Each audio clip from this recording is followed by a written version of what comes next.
Hello everyone and welcome 15 days 15 life changing words की video series पे।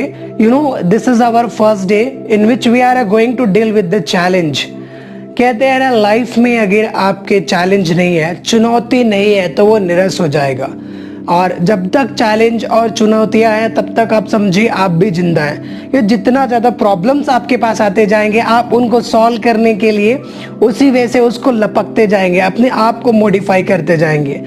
इन चीज़ों को आज हम एक कहानी के माध्यम से समझेंगे कि किस तरह से किसी ने अपने चैलेंज को, चुनौती को लेके अपने लाइफ को अप एंड डाउन के ऊपर लेके गया और वो जो चीज़ें हासिल करना चाह रहा था वो एक दिन हासिल कर सका।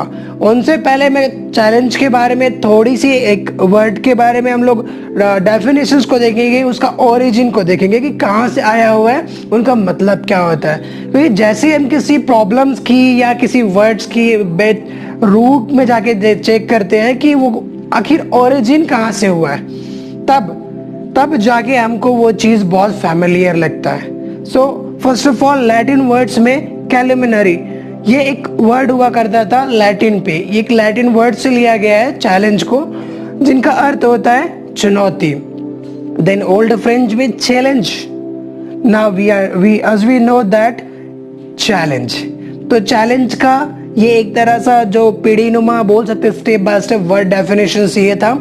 एंड नाउ कि लाइफ में, हमारे लाइफ में और हमारा ब्रेन जो है ना, स्टोरीज को बहुत अच्छे से कैप्चर करता है। कि किसी चीज को अगर आपको समझनी है तो उसको आप एक स्टोरी फॉर्म पे क्रिएट कर दीजिए, आप उसको एक स्टोरी इनबिल्ड कर दीजिए, आपको वो चीजें बहुत जल्दी समझ में आ जाएंगे। And the sense of humour as an human psychology कहता है कि अगर हम किसी चीज को एक स्टेप से दूसरे स्टेप में रिलेट करते हैं, को रिलेट करते हैं, तो चीजें हमको बहुत आसानी से समझ में आता है।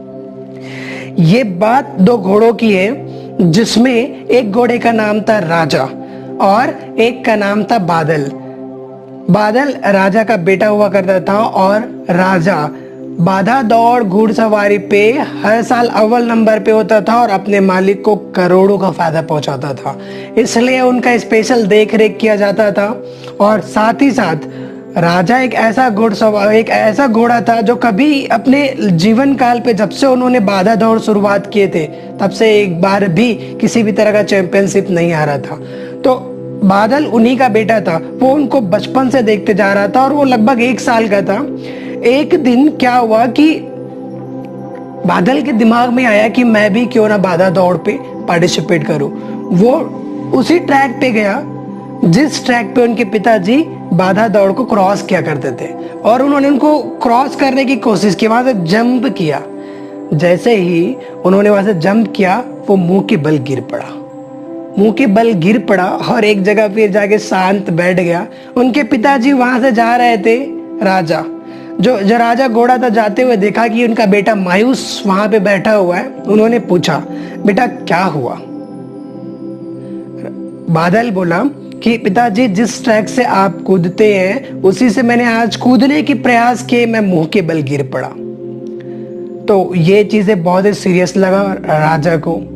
उन्होंने क्या कहा, ठीक है चलो मैं तुम्हें एक जगह लेके चलता हूँ। वो उनको एक जगह पे लेके गया और उनको बोला कि बेटा उस बाधा को पार करो।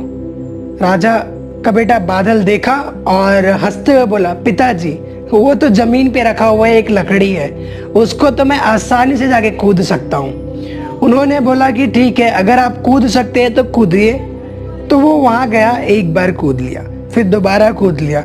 राजा ने उनको इंस्ट्रक्शंस दिया, निर्देश दिया कि बेटा इसको कंटिन्यू कूदते रहो। अब कंटिन्यू वो कूदते रहा, लगभग 1 हफ्ता बीत गया। फिर अब राजा के बेटे बादल को लगा कि अब पिताजी मुझे कुछ अलग से, कुछ बहुत बड़ी बाधा दौड़ से कूदने के लिए कहेंगे। लेकिन देखा कि दूसरे हफ्ता भी उन्होंने सेम उसी कुल्हड़ लकड़ी के गट्टे उनसे कूदने के लिए बोला। वो कूदता ही रहा। देन एक दिन उन्होंने क्या किया, ये सिलसिला चलता ही रहा। अब राजा ने अपने बेटे को थोड़ा सा बड़ा चुनौती दिया, उसे थोड़ी सी ऊपर वाली बाधा को क्रॉस करने के लिए कहा। वो उनसे कूदने लगे। तो अब अंदर में उनकी जिल आने लगी, उनको खुद में विश्वास होने लगा बादल को कि अब मैं भी इन बाधाओं को पार कर सकता हूँ। बड़ी फिर उन्होंने धीरे धीरे धीरे करके ये सिलसिला कई महीनों तक चलता रहा। एक से बढ़कर बाधाओं को बादल पार करते गया। उनके पिताजी राजा उसको ट्रेन करता ही गया। फिर फाइनली वो दिन आ गया जिस दिन बादल को उनके ट्रैक पे लेके चला गया, जिस ट्रैक पे राजा खुद ही दौड़ा करते थे, बाधा दौड़ पे। अब उस ट्रैक को उन्होंने उनको पार करने के लिए कहा और बादल अंदर से बहुत सी मनोबल उनका बहुत बड़ा हुआ था, बहुत उत्साही था। वो सोचा कि अब मैं कर लूंगा। फिर उन्होंने क्या किया, अपना सांस भरा और उस बाधा दौड़ पे जाकर उनको पास करने के लिए, उनको जंप करने के लिए तैयार हो गया। वहां पे राजा बादल के पैरों की आवाज साफ साफ सुनी जा सकती थी।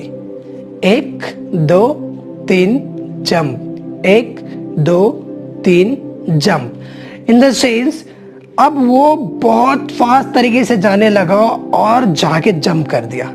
जब उन्होंने उस बाधा दौड़ को पास कर लिया, उनको लगा कि उनमें बहुत ज्यादा खुशी हुई। उनको लगा कि अब मैं भी अपने पिताजी की तरह कर सकता हूँ। और हाँ जी, ये हुआ भी। फिर उसके बाद राजा बूढ़े हो गए और उनके बेटा बादल वो उनके जगह ले लिए और वो हर एक बाधा दौड़ घुड़सवारी पे जीतने लगा। कहने का मतलब ये है, इस कहानी का तात्पर्य क्या है? चैलेंज दिखने में बहुत बड़ा होता है, टास्क बहुत बड़ा लगता है, लेकिन जैसे ही आप किसी भी चैलेंज को छोटी भागों में डिवाइड कर देते हैं और डिवाइड करने के बाद में उसको आप पहले छोटा स्टेज में करते हैं, उसको पार करते हैं, आप में एक्साइटमेंट होती है। दूसरा स्टेज पार करते फिर एक्साइटमेंट होती है। उनको पार कीजिए और बाधा को छोटी भागों में बांटकर उनको पूरा करने की कोशिश कीजिए। इससे आपकी बाधा भी बहुत छोटा लगने लगेगा और एक दिन आप अपने उस बाधा को पूरे कर लेंगे जिसको आप अभी असंभव सा लग रहा है अभी आपको। कहानी का सार्थक में हमको समझना बहुत जरूरी है कि जिंदगी में कुछ भी काम करो, सभी में टाइम लगता ही है, क्योंकि आपको एक छोटा स्टेज से स्टार्ट करके धीरे करके आगे बढ़ना होता है। तो ये जो आज के वर्ड थे चैलेंज से हमको यही सीख मिलती है, बड़ी से बड़ी चैलेंज या गोल्स को पूरा कर सकते हैं अगर हम छोटा भागों में उनको तोड़ देते हैं तो। और अगर जिंदगी में आपके चैलेंज नहीं है, अगर आपको प्रॉब्लम्स नहीं आ रहे, तो आप निराश हो जाएंगे। आप वो दिन याद कीजिए जब आपके पास किसी भी तरह का प्रॉब्लम नहीं होता है, किसी भी तरह का कोई काम नहीं होता है, तो आप क्या करते हैं? उस दिन अपने आप को बहुत ही लोनली, सैड फील करते हैं, क्योंकि आपके ब्रेन उन दिन स्टॉर्मिंग नहीं कर सकता है, उनको किसी भी तरह का वो चीज़ नहीं मिल पाता है। एक तरह का हमारा हार्मोन होता है एंडोमॉर्फिन, डोपामिन, वो क्रिएट नहीं हो पाता है, जो कि हमारी खुशियों के लिए फैक्टर होता है। तो हम जब भी किसी युद्ध में, जब भी किसी काम पे या जब भी किसी गोल्स को, टारगेट को अचीव करते हैं, तो हमें वो डोपामिन क्रिएट होता है और उससे हमारे वो चुनौती करने की जो इच्छा होती है वो और तीव्र हो जाती है और हम उनसे अपना गोल्स को और अच्छे से अचीव कर पाते हैं। आई विश कि ये स्टोरी आपके लिए इंस्पायरिंग रहा। ये स्टोरी इस स्टोरी से आपने बहुत चीज़ें सीखी और इनको मैं आपसे ये क्या कहते हैं ना, एक्सपेक्टेशन रखता हूँ कि आप ये स्टोरी ज़्यादा से ज़्यादा शेयर कीजिए, क्योंकि ये आने वाले 15 डेज जो है ना बहुत इंपॉर्टेंट होने वाली है। आज का फर्स्ट जो वर्ड था चैलेंजेस के ऊपर हमने डील किए हुए, सेकेंड वर्ड्स जो अब कल आने वाली है उन पे भी हम डील करेंगे। So thank you very much to watch this video and keep it. ये इस वीडियो सीरीज है, ये कंटिन्यू आता रहेगा। So God bless you, take care, don't forget to share and subscribe. So thank you.